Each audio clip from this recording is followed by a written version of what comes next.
Eu vou chamar o engenheiro civil, graduado pela Universidade Estadual de Goiás, o senhor Marcos Boganhar. Boa tarde, Marcos. Boa Marcos, tarde, Thalita. o Marcos possui MBA em Gestão e Engenharia de Custos pelo Instituto Brasileiro de Engenharia de Custos e a Faculdade Álvares de Azevedo. É servidor do Ministério da Justiça e Segurança Pública desde 2010 e atualmente é coordenador geral de modernização da engenharia e arquitetura prisional. Marcos, fique à vontade para iniciar sua palestra, compartilhar sua tela. Uma boa apresentação. Obrigado, professor.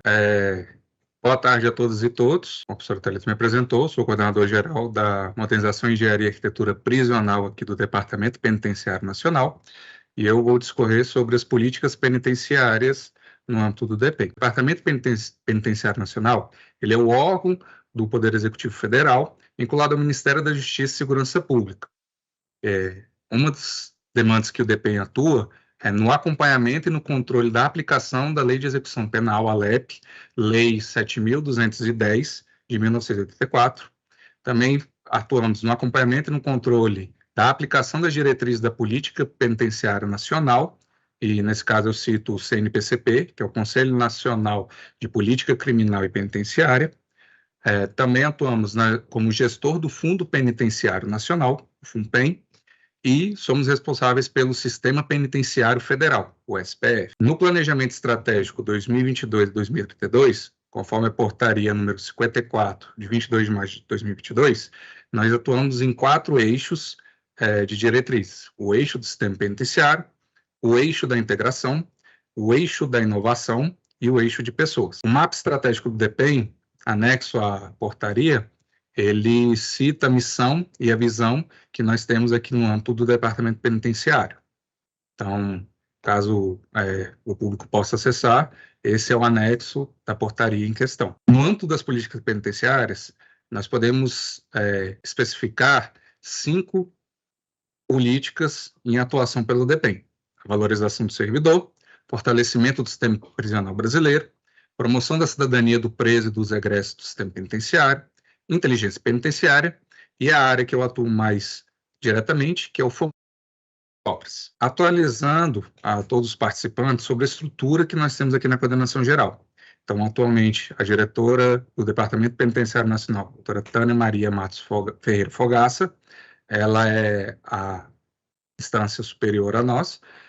Abaixo dela, nós temos a diretoria executiva, que atualmente é a Agente Federal de Execução Penal, Vanessa Luiz, e logo abaixo dela sou eu, o coordenador geral.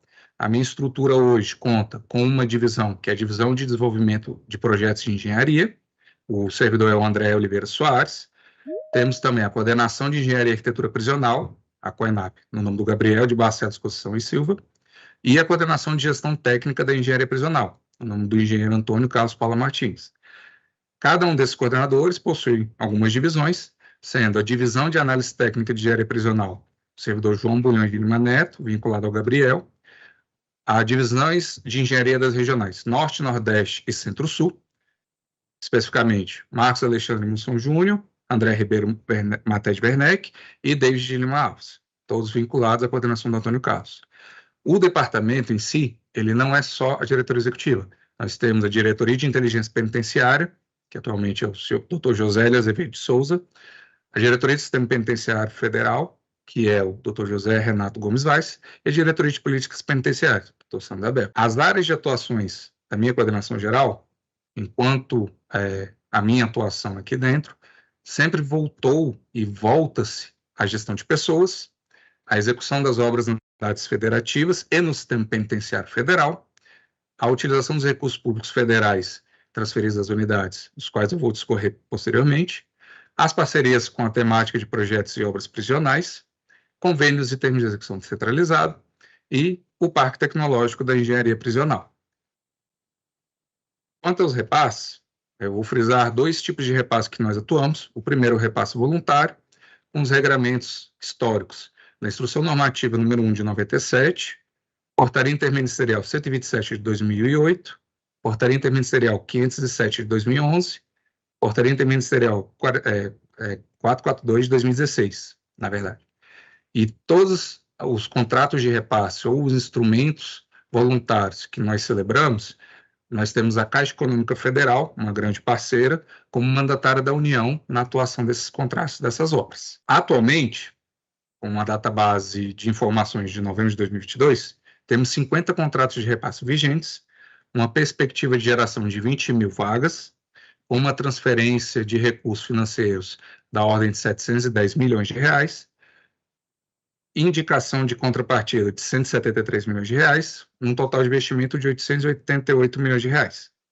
Porém, entre 2004 e 2016, o histórico de contratos de repasse que nós temos com o Departamento Penitenciário Nacional foram de 256 instrumentos de repasse, com investimentos de mais de 1,9 bilhões, a indicação de 946 milhões de reais de contrapartida, para gerar uma prospecção de 71.814 vagas. No viés dos repasses obrigatórios, em 2016, houve o descontingenciamento pelo Supremo Tribunal Federal do Fundo Penitenciário Nacional, por meio da arguição de descumprimento de preceitos fundamental número 347.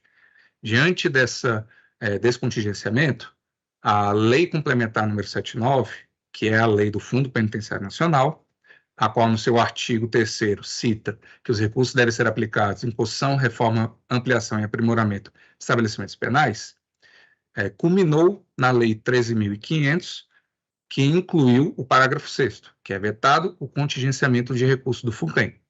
Então, atualmente, o Departamento Penitenciário Nacional faz a transferência de recursos ano a ano para as unidades federativas utilizarem em obras prisionais. Desse montante, nós já temos 53 obras concluídas, que geraram 12.263 vagas, a um custo de 337 milhões de reais utilizados pelas unidades federativas. Nesse custo, também são incluídos também serviços de engenharia, como elaborações de projeto, prévios das obras e demais estudos geológicos e técnicos necessários para a execução das construções. Atualmente, temos 195 pleitos em andamento ou em análise, com potencial geração de 41.277 vagas nos sistemas penitenciários locais. O montante de recursos que estão alocados nas unidades federativas chega à casa dos 2,2 bilhões de reais.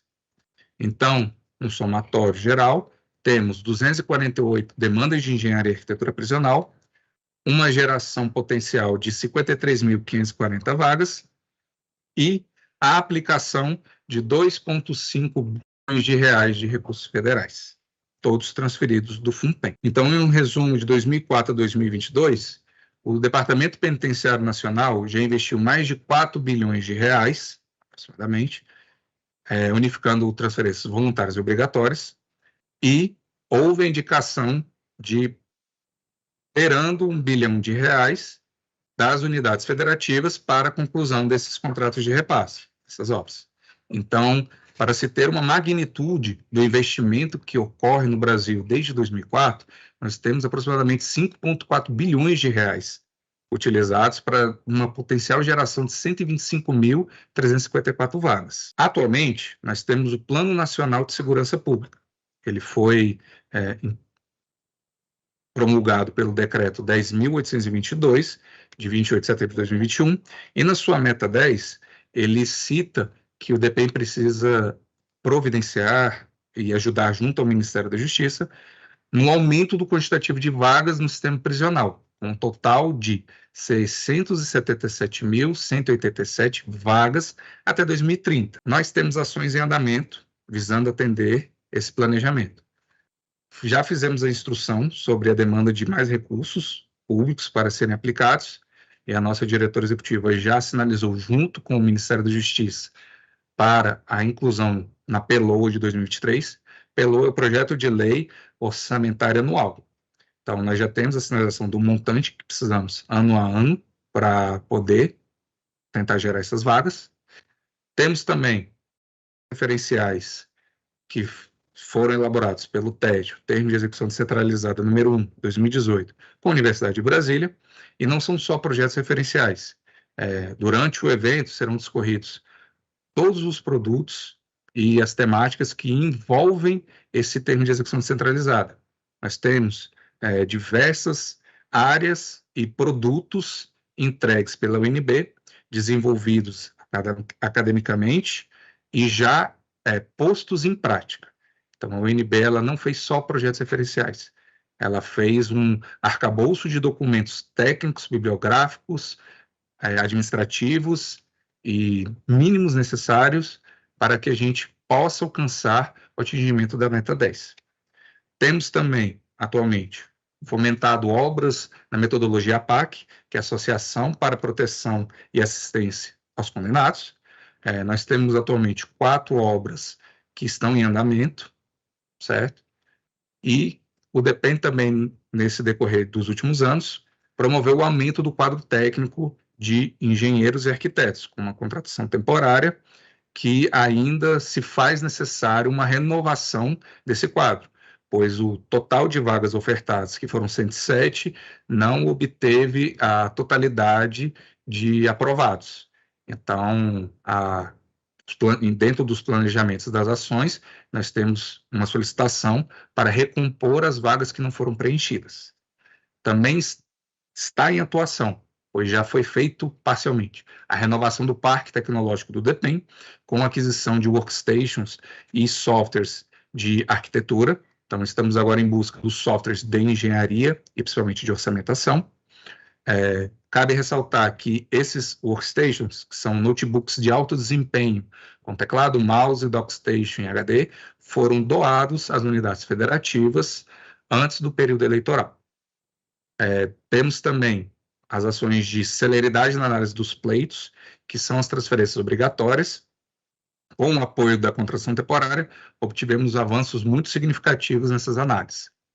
Também está em vias de encerramento a consultoria sobre transferências obrigatórias, que é uma parceria com a Controladoria Geral da União e que será um embasamento muito grandioso para a nossa área técnica. E em andamento, temos os trabalhos técnicos internacionais com o Comitê Internacional da Cruz Vermelha, o CICV, no âmbito do CETIP. Então, nós atuamos diretamente com a Cruz Vermelha para auxiliar no desenvolvimento de projetos padrões para a América Latina. Então, essas são as atuações da Coordenação Geral da Política Penitenciária. Externo aqui o meu agradecimento à diretora-geral do departamento, doutora Tânia Maria Matos Ferreira Fogaça, à diretora executiva Vanessa Luiz, aos meus coordenadores Antônio Carlos Paulo Martins, engenheiro civil, Gabriel de Barcelos Conceição Silva, engenheiro eletricista, e a toda a equipe técnica da CGMEAP, que compõe um engenheiro civil efetivo, 8 engenheiros da VALEC, agentes federais de execução penal, técnicos de apoio e assistência penitenciária, engenheiros e arquitetos temporários, funcionários terceirizados, estagiários e estagiárias. E no âmbito da política do DEPEN, cabe ressaltar e frisar que a atuação da coordenação geral sempre foi a geração de vagas e execução dos recursos dentro da legalidade, da transparência e da obediência de todos os regramentos vigentes na legislação brasileira. Então, meu muito obrigado, professora Thalita, professora Raquel. Obrigada, Marcos, obrigada pela sua palestra.